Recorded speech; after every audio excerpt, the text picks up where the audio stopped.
ইকলাব শব্দের অর্থ কি, ইকলাব গুণনাটা কিভাবে করতে হয়, ইহার বিস্তারিত যদি আপনি না জেনে থাকেন অথবা ভালো বুঝে না থাকেন তো অবশ্যই এই ভিডিওটি আপনার জন্য অনেক অনেক উপকারে আসবে ইনশাআল্লাহ।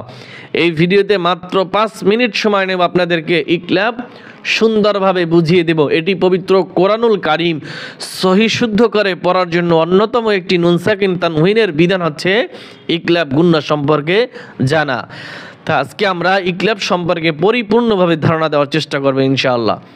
ইকলাব বা কলব, ইকলাব বা কলব। ইকলাবের হরফ একটি বা, ইকলাবের হরফ একটি বা। ইকলাব অর্থ পরিবর্তন করিয়া পড়া। মুখস্থ করেন, ইকলাব শব্দের অর্থ কি? পরিবর্তন করিয়া পড়া। ইকলাবের হরফ কয়টি? একটি বা। নুন সাকিন বা তানউইনের পরে বা আসিলে ওই নুন সাকিন বা তানউইনকে মিম দ্বারা পরিবর্তন করিয়া গুণনার সহিত পড়িতে হয়, ইহাকেই কি বলে? ইকলাব বলে। এখন আপনি ভিডিওটি এখানে স্টপ করেন, স্টপ করে এখানে রিডিং বাংলা দেখে দেখে রিডিং মুখস্থ করেন। এই রিডিংটি আপনাকে মুখস্থ করতে হবে, কারণ আমি যেভাবে সহজে বলবো এটাই হচ্ছে সবচেয়ে সহজ নিয়ম। এরপরে পৃথিবীতে আর কোনো সহজ নিয়ম হতে পারে না। বলেন, ইকলাব অর্থ পরিবর্তন করিয়া পড়া। ইকলাবের হরফ একটি বা। নুন সাকিন বা তানউইনের পরে বা আসিলে, নুন সাকিন বা তানউইনের পরে বা আসিলে ওই নুন সাকিন বা তানউইনকে মিম ধারা, কি ধারা? মিম ধারা পরিবর্তন করিয়া পড়াকে ইকলাব বলে। গুণনার সহিত অবশ্যই গুণনা করতে হবে। ইকলাব কি? অবশ্যই গুণনা করতে হবে, কিন্তু বা হরফকে মিম ধারা পরিবর্তন করতে হবে। এখানে যখন আমি প্র্যাকটিক্যালের নিয়ম দেখাবো তখন এইখানে দেখেন নুন সাকিনের পরে কি আসছে? বা আসছে, অথবা তানউইনের পরে বা আসবে। নুন সাকিন অথবা তানউইনের পরে বা আসবে। এখন বা আসলে কি করতে হবে? মিম ধারা পরিবর্তন করতে হবে। এইখানে ছোট্ট একটা মিম দেখা যায়, দেখা যায়, এই যে ছোট্ট একটা মিম সব জায়গায় থাকবে, কোরআনুল কারীমেও সব জায়গায় থাকবে, ছোট্ট একটা মিম থাকবে। এই মিম ধারায় কি করতে হবে? পরিবর্তন করতে হবে। এখন আমরা কি পড়ব? মিম, এই মিমকে ধরব, এই মিম, এই মিমকে ধরব, আবার এই জাল বাকে ধরব না, এই ছোট্ট মিমকে ধরব। সব জায়গায় থাকবে। এখানে তানউইনের পরে বা আসছে, ইকলাব হবে, গুণনার সহিত পড়তে হবে এবং গুণনা করে পড়তে হবে, মিম ধারা পরিবর্তন করতে হবে। ঠিক আছে? তাহলে আমরা এখানে মিম, মিমজের মিম, বা আইন জবর বা, মিম বা। আপনাদের আর একটা প্রশ্ন থাকতে পারে, সেটা হচ্ছে ইকলাব গুণনা কখনো কেউ ঠোঁট ফাঁকা রেখে, কেউ ঠোঁট মিলায়। আপনি দুইভাবেই করতে পারবেন, আপনি দুইভাবেই করতে পারবেন, আপনার যেভাবে ইচ্ছা সেভাবে করতে পারবেন।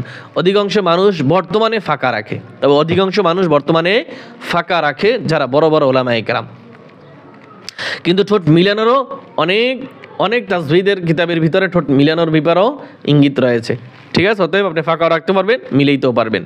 মিম, মিমজের মিম, বা আইন জবর বা, মিম বা, দালজের দি, মিম বা দি, মিম।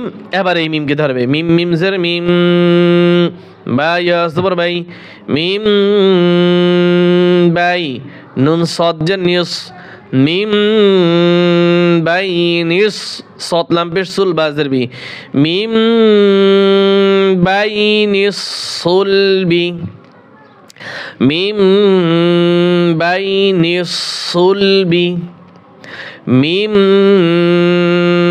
বাই নিউস সুল বি, মিম বাই নিউস সুল বি।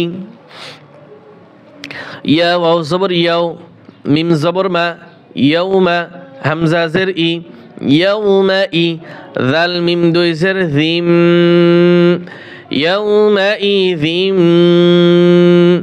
বা জের বি, জিম জবর জা, বি জা, হানুন জবর হান, বি জা হান। নুনে তাসদীদ রয়েছে, ওয়াজিব গুণ হবে। বি জা হান, নুন জবর না, বি জা হান না, মিম জবর মা, বি জা হান নাম।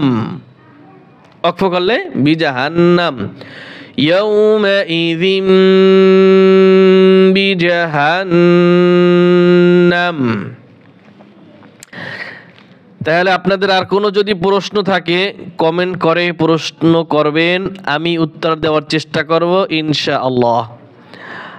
আর হচ্ছে এখন পর্যন্ত যারা ভিডিওতে একটি লাইক কমেন্ট করেন নাই, আপনাদের কাছে কোনো চাওয়া পাওয়া বলতে কোনো জিনিস নাই, শুধু এতটুকু আছে, একটা লাইক এবং একটি কমেন্ট অবশ্যই করবেন। শেয়ার করতে পারেন অথবা না পারেন, কিন্তু লাইক কমেন্ট অবশ্যই করবেন। এটা আমাদের একটি অনুরোধ আপনার কাছে। আমি মনে করি এটা আমাদের পাওনা।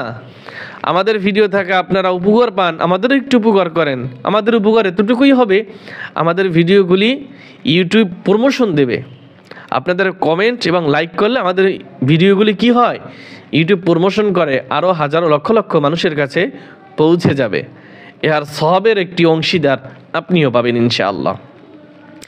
তাহলে আজকে আমরা এখানে সমাপ্ত করছি। আল্লাহ হাফেজ।